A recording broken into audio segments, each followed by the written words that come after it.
नमस्कार दोस्तों, आप सभी लोगों का स्वागत है आपके अपने channel IAS study with Aryan पर। और मैं हूं आपका दोस्त आर्यन। देखिए दोस्तों, हमारा चैनल इंडिया का एकमात्र ऐसा चैनल है जो आपको यूपीएससी आईएएस की तैयारी टोटली हिंदी माध्यम में करवा रहा है। उसी क्रम में दोस्तों आज हम आप लोगों के लिए लेकर के आए हैं प्रारंभिक भारत का परिचय। ये हम आप लोगों के लिए लेकर के आए old NCERT history Ramcharan Sharma ji की बुक से। ओके दोस्तों, देखिए आज हमारा अध्याय 8वां है। 7वें अध्याय तक हम लोग इसको कंप्लीट करवा चुके हैं। 8वें अध्याय का नाम हम आप लोगों को बता देते हैं, नव पाषाण युग, प्रथम खाद्य उत्पादक एवं पशुपालक लोगों के बारे में पूरी जानकारी देंगे। उससे पहले आप लोगों से रिक्वेस्ट है दोस्तों कि चैनल को फटाफट से सब्सक्राइब कर लीजिए और ज़्यादा से ज़्यादा लाइक और शेयर कीजिए। आप लोगों के टाइम को वेस्ट न करते हुए हम बढ़ते हैं अपने प्रश्नों की ओर। तो देखिए दोस्तों, स्क्रीन पर आप आज का पहला प्रश्न देख पा रहे होंगे। देखिए, विश्व स्तरीय संदर्भ में नवपाषाण युग यानी नियोलिथिक युग का आरंभ कब से माना जाता है? दोस्तों पाषाण काल जो था उसका नवपाषाण काल था। उस संदर्भ में बात कर रहा है कि नवपाषाण युग, जिसे इंग्लिश में नियोलिथिक युग भी कहते हैं, उसका आरंभ कब से माना जाता है? 6000 ईसा पूर्व से, 7000 ईसा पूर्व से, 8000 ईसा पूर्व से या 9000 ईसा पूर्व से? तो दोस्तों मैं आप लोगों को बता देता हूँ, नियोलिथिक युग या नवपाषाण काल का जो आरंभ माना जाता है विश्व स्तरीय संदर्भ में, तो वो आपका 9000 ईसा पूर्व से माना जाता है। अब दोस्तों मैं एक इम्पोर्टेंट आप लोगों को और बता देता हूँ। अगर यहाँ पर हमने जो बात करी विश्व स्तरीय संदर्भ में बात करी है, अगर यही बात हम भारत के संदर्भ में करें या भारतीय उपमहाद्वीप के संदर्भ में करें, तो आप लोग को बता देता हूँ दोस्तों, भारतीय उपमहाद्वीप में नवपाषाण युग की ऐसी बस्ती मिली है जिसका समय लगभग 7000 ईसा पूर्व बताया जाता है। कब कब हुआ दोस्तों? अगर भारतीय उपमहाद्वीप की बात करें तो इसका जो आरंभ मतलब इसका समय आपका 7000 ईसा पूर्व सही आंसर है भारतीय उपमहाद्वीप में। ओके दोस्तों, अब देखिए प्रश्न नंबर दूसरा, भारतीय उपमहाद्वीप में नवपाषाण युग की मिली बस्ती का नाम क्या है? जस्ट थोड़ी देर पहले मैंने आप लोगों को बताया कि भारत में नवपाषाण युग की ऐसी बस्ती मिली है जिसका समय लगभग 7000 ईसा पूर्व बताया जाता है। तो दोस्तों ये प्रश्न पूछ रहा है कि भारतीय उपमहाद्वीप में नवपाषाण युग में मिली बस्ती का नाम क्या था। तो उस बस्ती का क्या नाम था दोस्तों? मेहरगढ़ नाम था, आवागढ़ नाम था, टीटागढ़ नाम था या कालीबंगा? तो आप लोगों को बता देता हूँ दोस्तों, उसका नाम आपका मेहरगढ़ था। क्या नाम था दोस्तों? मेहरगढ़। अब देखिए कहाँ पर है मेहरगढ़ वर्तमान में। देखिए दोस्तों, मेहरगढ़ वर्तमान में आपके पाकिस्तान के बलूचिस्तान प्रांत में स्थित है। कहाँ पर स्थित है? पाकिस्तान के बलूचिस्तान प्रांत में स्थित है। या बलूचिस्तान के ब्रेड बास्केट, कौन सा दोस्तों? ब्रेड बास्केट नाम से प्रसिद्ध कूची मैदान में बोलन नदी के तट पर उपस्थित है या अवस्थित है।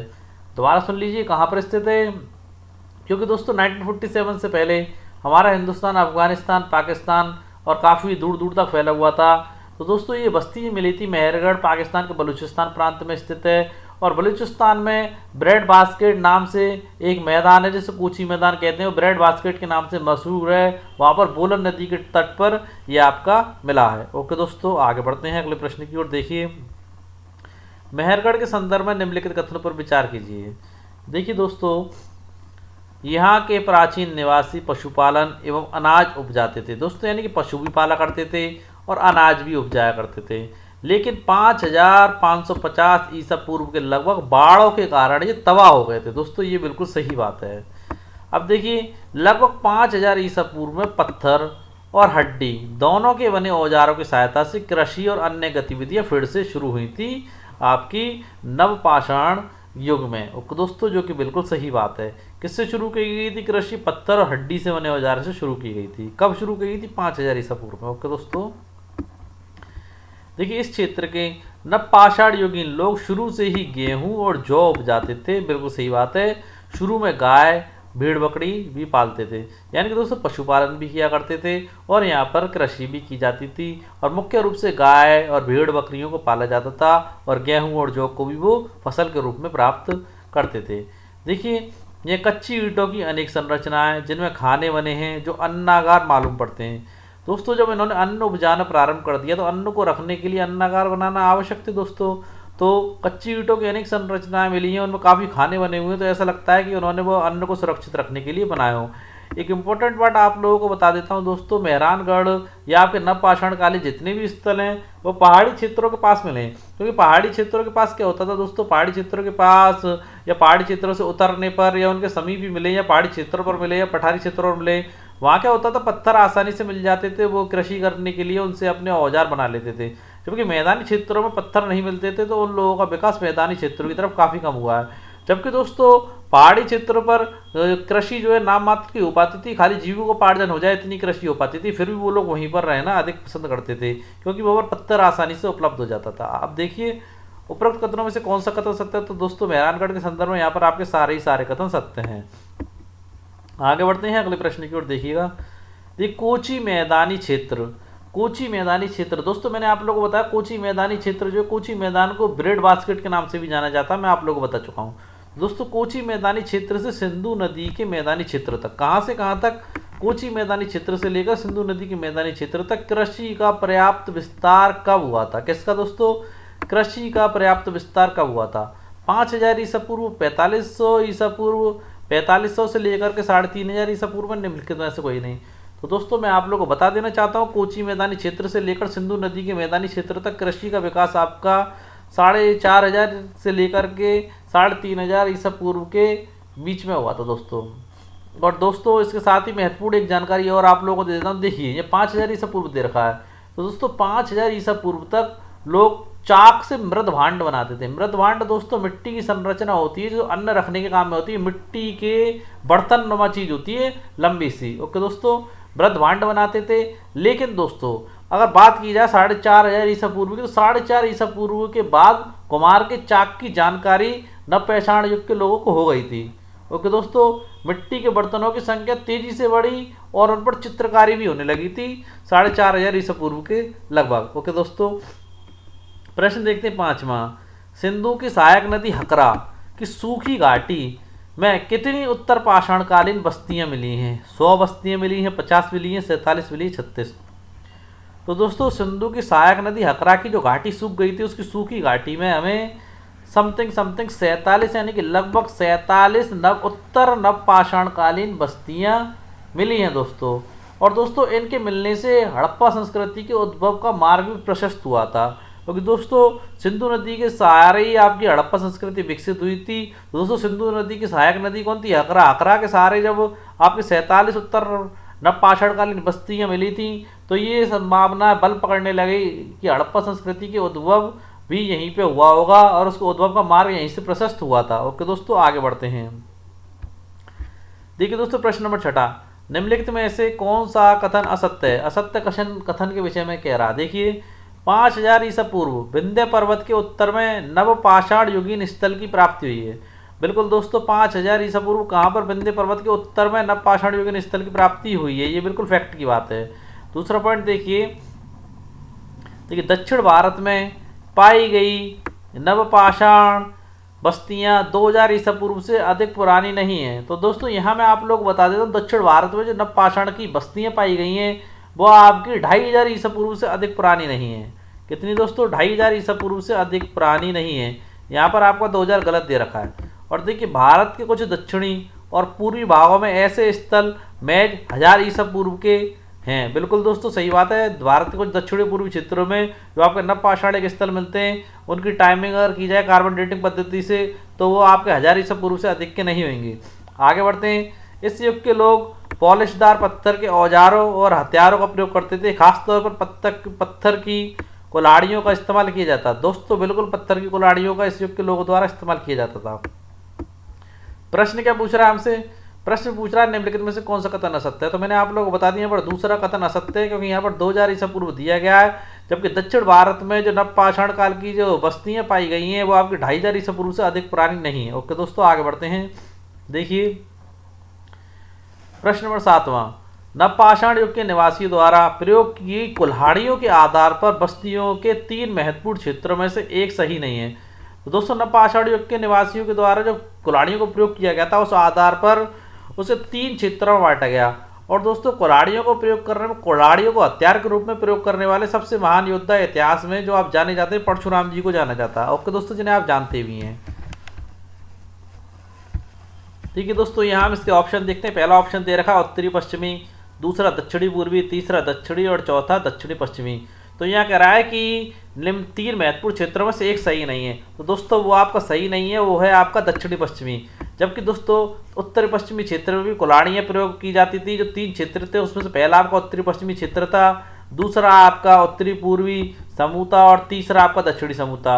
इन तीनों भारत के इन तीनों क्षेत्रों में आपकी कुल्हाड़ियों का प्रयोग प्रमुख रूप से किया जाता था और इन तीनों क्षेत्रों में जो कुल्हाड़ियाँ पाई जाती थी उनके अंदर अपनी अपनी कुछ विशेषता थी, यानी कि आकार में कुछ न कुछ विशेषता लिए हुए थी। ओके दोस्तों, इनकी विशेषताओं के बारे में नेक्स्ट पेज पर आप लोग बताऊंगा। जब तक आप प्रश्न नंबर 8वां देखिए। देखिए दोस्तों, गर्तवास मृदभांड की विविधता, पत्थर और हड्डी के तरह तरह के औजारों का प्रयोग तथा सूक्ष्म पाषाण का पूरा अभाव नव पाषाण संस्कृति की विशेषता भारत के किस भाग में देखने को मिलती है? पहले तो दोस्तों ये चीज़ जान ली, गर्तवास क्या होता था। गर्तवास होता है दोस्तों गड्ढे में जो घर बनाए जाते थे। ओके दोस्तों, मृद भांड में आप लोगों को बता ही चुका हूँ, अन्न रखने के लिए मृद यानी कि मिट्टी के जो भांड नुमा कनस्तर नुमा चीज़ें ऊंची ऊंची बनाई जाती थी वो आपको मृद भांड कहलाते थे। और दोस्तों पत्थर और हड्डी के तरह तरह के औजार कृषि करने के लिए बनाए जाते थे। और दोस्तों यहाँ क्या बात कर रहा है, ये सारी चीज़ें तथा सूक्ष्म पाषाण यानी कि छोटे पत्थरों का पूरा अभाव, यानी कि अभाव जो देखने को मिलता है वह नव पाषाण काल की संस्कृति की विशेषताएं जो है भारत के किस भाग में देखने को मिलती है? उत्तरी पश्चिमी भाग में देखने को मिलती है, उत्तरी पूर्वी भाग में देखने को मिलती है, दक्षिणी में, या निम्नलिखित में से कोई नहीं। तो दोस्तों मैं आप लोगों को बता देता हूँ, ये सारी चीज़ें ये सारी विशेषता हमें उत्तरी पश्चिमी भाग में देखने को मिलती है। उत्तरी पश्चिमी भाग की नव पाषाणकालीन संस्कृति में ये सारी विशेषता हमें देखने को मिलती हैं।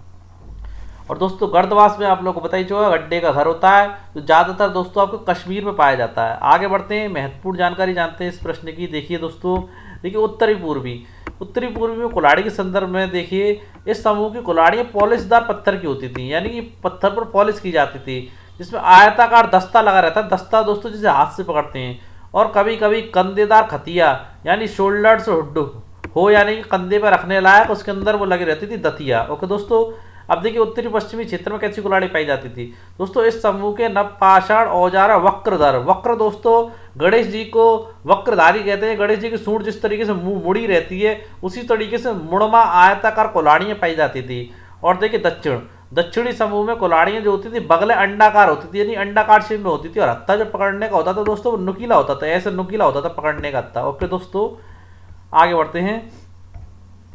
देखिए प्रश्न नंबर 9, कश्मीरी नव पाषाण संस्कृति के स्थल बुढ़जोम और गुफकराल के संदर्भ में निम्नलिखित कथनों पर विचार कीजिए। देखिए दोस्तों ये दोनों आपके कश्मीरी नव पाषाण के संस्कृति के स्थल है, बुढ़जोर और आपका गुफकराल। ये आपके कश्मीरी साइड में, कश्मीर की साइड में बोलते हैं, कश्मीर की साइड में और श्रीनगर की साइड में। देखिए दोस्तों बुढ़जोम का अर्थ क्या होता है दोस्तों? बुर्ज या वृक्ष का स्थान, बुर्ज वृक्ष का स्थान होता है दोस्तों, यानी कि मिट्टी यानी कि पेड़ के जो घर बनाए जाते थे वो बुढ़जोम कहलाते थे। यहाँ लोग दोस्तों एक झील के किनारे जमीन के नीचे घर बनाकर रहते थे। क्या करते थे दोस्तों? पेड़ होते थे, उन पेड़ों के सहारे जमीन के नीचे घर बना करके रहते थे ये लोग झील के किनारे दोस्तों। ये जीवन यापन का साधन दोस्तों इनका मुख्य रूप से क्या करते थे? शिकार करके अपना पेट पाला करते थे या मछलियों को खाया करते थे। परंतु ये लोग कृषि से भी परिचित थे। ऐसा नहीं है कि ये लोग कृषि को नहीं जानते थे, कृषि को जानते थे, परंतु इनका जीवन यापन का मुख्य साधन जो था शिकार था और मछली को खाना था। और देखिए श्रीनगर से एक चीज़ और बता देता हूँ, बुढ़जोम के संदर्भ में ही आपको, बुढ़जोम जो आपका श्रीनगर से उत्तर पश्चिम की ओर 16 किलोमीटर की दूरी पर स्थित है। कहाँ पर स्थित है? बुढ़जोम श्रीनगर से उत्तर पश्चिम की ओर 16 किलोमीटर की दूरी पर स्थित है। अब बात करें श्रीनगर की, तो देखिए दोस्तों श्रीनगर से दक्षिण पश्चिम की ओर 41 किलोमीटर की दूरी पर दूसरा नवपाषाण स्थल स्थित है, जिसे क्या कहते हैं? गुफकराल कहा जाता है। यहाँ के लोग कृषि और पशुपालन का धंधा करते थे। क्या करते थे दोस्तों? व्यवसाय क्या करते थे? कृषि करते थे और पशुओं को पालते थे। ओके दोस्तों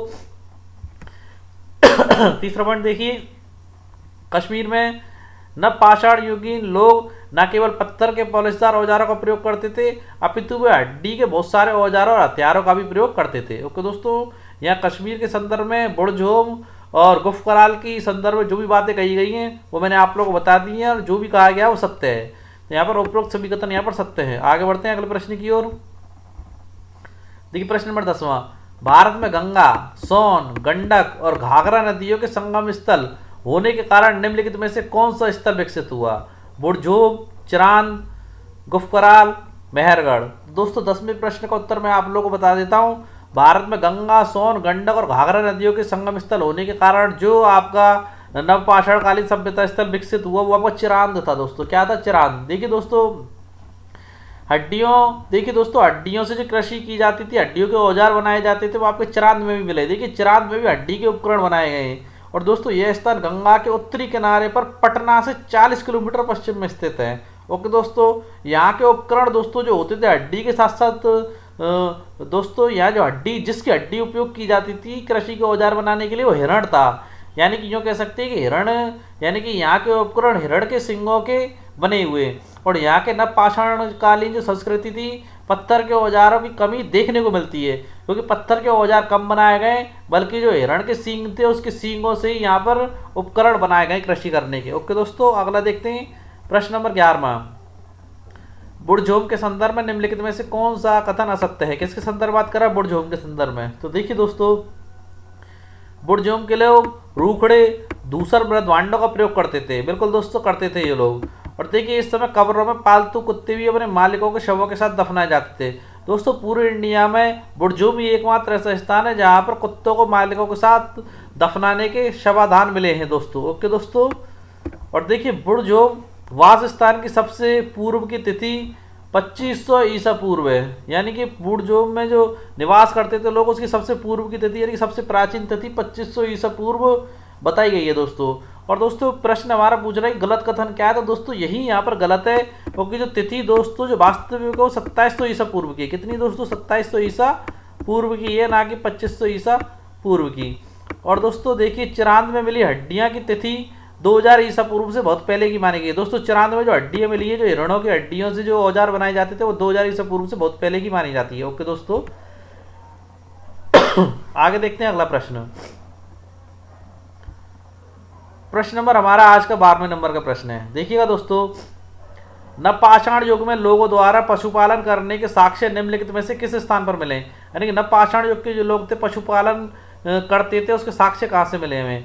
नवपाषाण संस्कृति के उत्तर पश्चिम में निवास करने वाले समूह, या फिर दोस्तों नवपाषाण संस्कृति के दक्षिण भारत में निवास करने वाले समूह पशुपालन करता था, या नवपाषाण संस्कृति के इलाहाबाद जिले में निवास करने वाला समूह जो था वो पशुपालन करता था, या निम्नलिखित में से कोई नहीं? तो दोस्तों पहले प्रश्न का उत्तर देता हूँ। जो पशुपालन करने के साक्ष्य मिले वो आपके हमें मिले नवपाषाण संस्कृति के दक्षिण भारत में निवास करने वाला समूह जो था वो पशुपालन किया करता था। ओके दोस्तों, पशुपालन करके अपना जीवन यापन किया करता था। देखिए दोस्तों, नवपाषाण युग के लोगों का दूसरा समूह जो आपका दक्षिण भारत में गोदावरी नदी के दक्षिण में रहता था। ये लोग आमतौर पर नदी के किनारे ग्रेनाइट की पहाड़ियों के ऊपर या पठारों में बसते थे। कहाँ रहते थे दोस्तों? ग्रेनाइट की जो पहाड़ियाँ होती हैं वहाँ पर या पठारों पर बसते थे। और दोस्तों ये लोग पत्थर की कुल्हाड़ियों का और प्रस्तर यानी पत्थर से बने हुए फलकों का प्रयोग भी करते थे। और दोस्तों यहाँ की जो मिट्टी की जो मूर्तियाँ हैं उनसे यह सिद्ध हो जाता है कि यहाँ के जो लोग थे बहुत सारे जानवर पालते थे, जैसे गाय, भेड़, बकरी आदि चीज़ें पालते थे। दोस्तों इसी चीज़ से हमें पता पड़ा है कि जो नवपाषाण संस्कृति के दक्षिण भारत में निवास करने वाले लोग थे वो क्या करते थे? बैलों को पालते थे, भेड़ को पालते थे, बकरी को पालते थे, गाय को पालते थे, नहीं बहुत से जानवरों को पाला करते थे। कैसे सिद्ध हुआ दोस्तों? और मिट्टी की मूर्तियों से प्रकट हुआ है। यानी कि जो मिट्टी की पकी हुई मूर्तियां मिली है उनसे सिद्ध हो जाती है चीज़ें कि वहाँ के लोग बहुत सारे जानवर पाला करते थे। प्रश्न भी आपका यही पूछ रहा है कि नवपाषाण युग के लोगों द्वारा पशुपालन करने के साक्ष्य कहाँ से मिले? तो दोस्तों यहीं से मिले, नवपाषाण संस्कृति के दक्षिण भारत में। और दोस्तों दक्षिण भारत में भी कहाँ से? दक्षिण भारत में गोदावरी नदी के दक्षिण में। ओके दोस्तों, अब देखिए इस पॉइंट को मैंने बिल्कुल क्लियर कर दिया, पर बाकी के पॉइंट भी दे रखे हैं। तो उन्होंने क्षेत्रों में क्या मिला है? यहाँ से तुम्हें पशुपालन के साक्ष्य मिले। अब पॉइंट नंबर पहले की बात करें कि नवपाषाण संस्कृति के उत्तर पश्चिम में निवास करने वाले लोग कैसे अपना जीवन यापन किया करते थे। तो दोस्तों मैं आप लोगों को बता देता हूँ।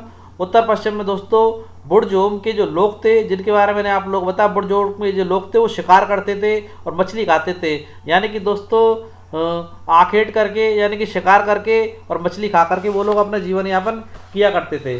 और दोस्तों अगर बात की जाए इलाहाबाद की, तो इलाहाबाद के विषय में बता देता हूँ। इलाहाबाद जिले के नवपाषाण स्थलों के विषय में बताया गया है कि यह चावल का उत्पादन होता था। ओके दोस्तों, मैंने आपको सारी चीज़ बता दी है दोस्तों। नवपाषाण युग के प्रथम खाद्य उत्पादक और पशुपालकों के संबंध में टोटली जानकारी दे दी है इन तीनों पॉइंटों में कि दोस्तों कि कौन सा समूह आपका प्रथम खाद्य उत्पादक था और किसने पशुपालन किया था, किसने कृषि की थी।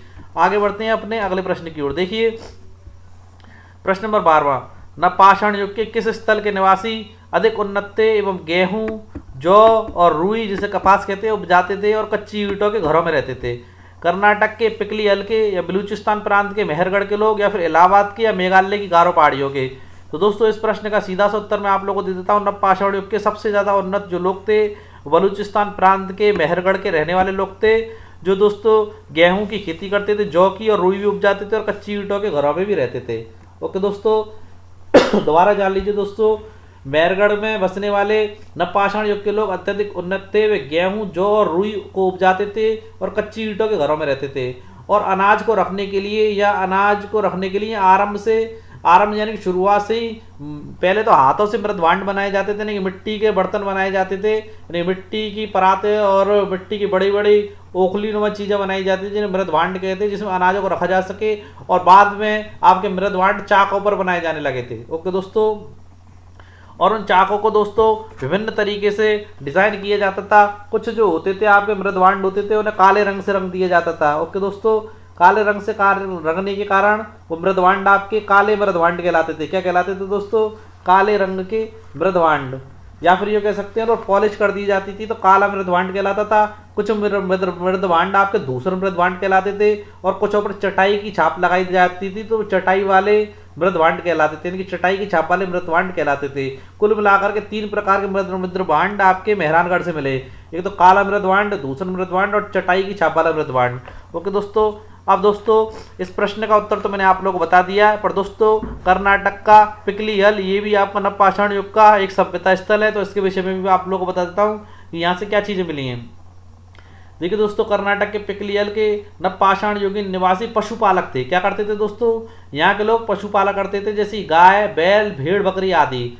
और उनका निवास स्थान जो होता था मौसम के अकॉर्डिंग शिविरों में होता था, नहीं शिविर बना करके रहते थे। और वो अपने शिविर के चारों ओर खंबे और खूंटे गाड़ दिया करते थे और मवेशियों के बाड़े बना दिया करते थे, जिसमें मवेशियों को रखते थे और उनका गोबर जमा कर दिया करते थे। और जब जाते थे तो वहाँ पर आग लगा करके उस क्षेत्र को साफ कर दिया करते थे। ओके दोस्तों, अब दोस्तों इलाहाबाद की बात की जाए तो इलाहाबाद के विषय में मैं आप लोगों को पहले ही बता चुका हूँ कि इलाहाबाद के जो लोग थे चावल को उपजाया करते थे। क्या करते दोस्तों? चावल उपजाया करते थे। ओके, आगे बढ़ते हैं अपने अगले प्रश्न की ओर।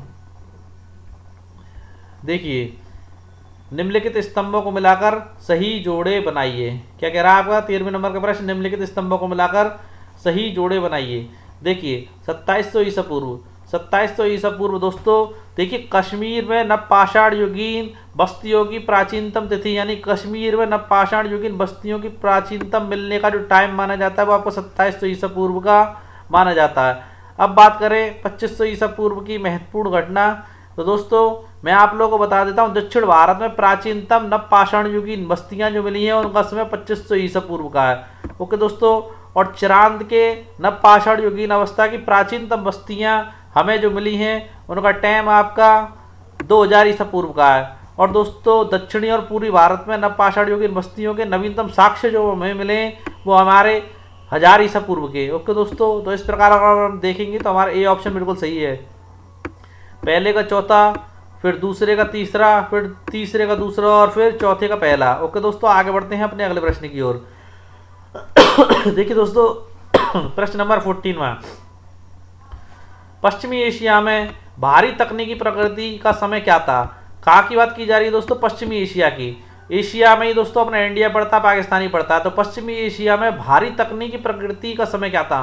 9000 ईसा पूर्व और 3000 ईसा पूर्व के बीच, 5000 ईसा पूर्व और 2000 ईसा पूर्व के बीच, 6000 ईसा पूर्व और 3000 ईसा पूर्व के बीच, 8000 ईसा पूर्व और 4000 ईसा पूर्व के बीच। तो दोस्तों मैं आप लोगों को बता देता हूँ पश्चिमी एशिया में भारी तकनीकी प्रगति का जो समय माना जाता है वो माना जाता है आपको 9000 ईसा पूर्व से लेकर के 3000 ईसा पूर्व के बीच का। देखिए दोस्तों नवपाषाण कालीन जो औजार थे भारत की उत्तरी पूर्वी सीमा पर मेघालय की गारो पहाड़ी में भी पाए जाते थे। और जो दोस्तों समय है आपका यहाँ जो तकनीकी का समय जो है वो आपका 9000 ईसा पूर्व से 3000 ईसा पूर्व का माना जाता है। अब दोस्तों क्योंकि दोस्तों इस अवधि में लोगों ने क्या करा था दोस्तों, खेती करना प्रारंभ कर दी थी, बुनाई करना प्रारंभ कर दी थी, कुम्हार अपने चाकों पर बर्तन बनाते थे, भवनों का निर्माण चालू हो गया था, पशुपालन करते थे लोग, और दोस्तों लेखन की कला भी आरंभ हो गई थी। यानी कि इतने सारे कौशल यहाँ पर विकसित हो चुके थे, इसलिए इस समय को तकनीकी प्रगति का समय माना जाता है। अब बात करें 15वें प्रश्न की, तो भारतीय उपमहाद्वीप में नवपाषाण युग कब शुरू हुआ? यानी कि ईसा पूर्व 6 शताब्दी, ईसा पूर्व 5वीं शताब्दी, या आपकी ईसा पूर्व 4वीं शताब्दी या आपकी ईसा पूर्व 9वीं शताब्दी। तो देखिए दोस्तों, भारतीय उपमहाद्वीप में नवपाषाण युग की जो शुरुआत मानी जाती है उसके विषय में मैं आप लोगों को बता दूं। इसकी शुरुआत आपकी मानी जाती है ईसा पूर्व 6वीं शताब्दी के आसपास। देखिए दोस्तों, भारत में जो विकास हुआ था वो कुछ लेट हुआ था, क्योंकि दोस्तों गेहूं जौ सहित बहुत सारी फसलें इस महाद्वीप में जो अवधि थी आपकी ईसा पूर्व 6वीं शताब्दी के आसपास, तो यहाँ पर उपजाई जाने लगी थी और संसार के इस भाग में कई गांव बसे दोस्तों। और दोस्तों लगता है यहाँ आकर मानव ने सभ्यता के द्वार पर पांव रखा था। ओके दोस्तों, जो महत्वपूर्ण जानकारी थी वो मैंने आप लोगों को दे दी है। तो दोस्तों इस प्रकार हमारी आज के सारे प्रश्न कंप्लीट हुए। आज की हमारी वीडियो आप लोगों को कैसे लगी कमेंट बॉक्स में जरूर बताएं, और दोस्तों चैनल को ज़्यादा से ज़्यादा सब्सक्राइब करें, और दोस्तों अपने ज़्यादा से ज़्यादा फ्रेंड में इसके लिंक को शेयर करें जो स्टूडेंट तैयारी करना चाहते हैं और हिंदी में तैयारी करना चाहते हैं, जिन्हें कोई एक प्लेटफॉर्म नहीं मिल पाता है और तैयारी करने के लिए कंटेंट भी नहीं मिल पाता है। तो दोस्तों वो लोग तैयारी करने से वंचित रह जाते हैं, इसलिए हमारे चैनल के चित्र को या इमेजेस को आप सोशल नेटवर्किंग साइट पर शेयर कर सकते हैं, जिससे उन लोगों का भला हो सके। ओके दोस्तों, कल फिर मिलते हैं अपनी एक ऐसी अच्छी वीडियो के साथ। तब तक के लिए जय हिंद दोस्तों।